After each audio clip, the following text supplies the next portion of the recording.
ناتمام محبت، دادا اور دل دادا، انشے سیریل، 15ویں قسط۔ شارق علی۔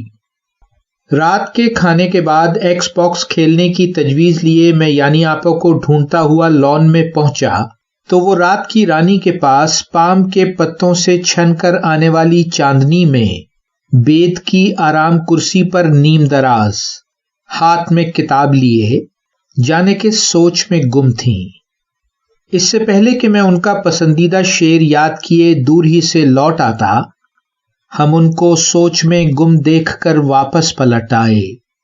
وہ اپنے دھیان میں بیٹھے ہوئے اچھے لگے ہم کو۔ وہ گویا خواب سے بیدار ہوتے اور کتاب بند کرتے ہوئے بولی، آؤ ممدو۔ میں ٹیگور کی نظم ناتمام محبت کے سحر میں گرفتار تھی۔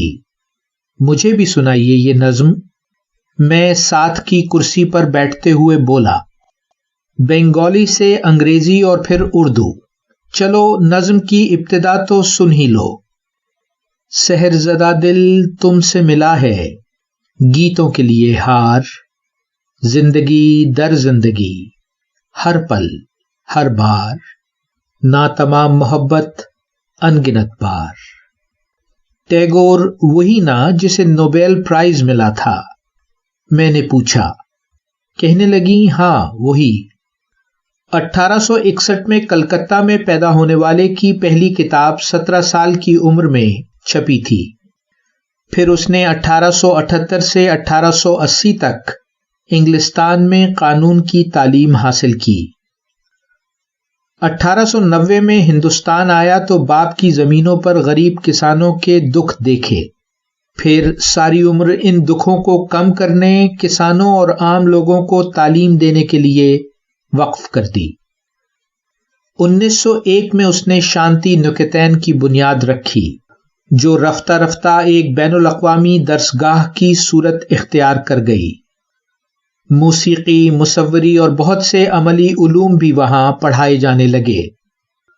1910 میں چھپنے والی گیتانجلی میں اس کی بیوی، بیٹے اور بیٹی کے بچھڑ جانے کا ذاتی دکھ بھی ہے، اور وطن سے محبت اور مذہبی شدت پسندی سے بغاوت کے جذبات بھی۔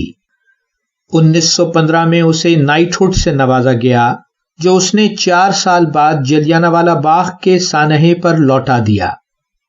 1916 سے 1941 تک اس کی نظموں اور نغموں کے 21 مجموعے شائع ہوئے، اور اس دوران وہ یورپ، امریکہ، چائنا وغیرہ میں لیکچر دینے میں مصروف رہا۔ اس نے 1941 میں کلکتہ میں وفات پائی۔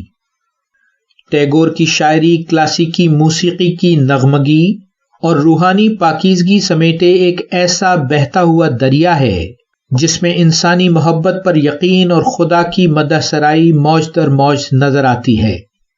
ٹیگور ایک ادبی جینیس تھا، بیک وقت صوفی، مصور، شاعر، اور ساتھ ہی ساتھ سیاسی اور سماجی طور پر باشعور اور متحرک۔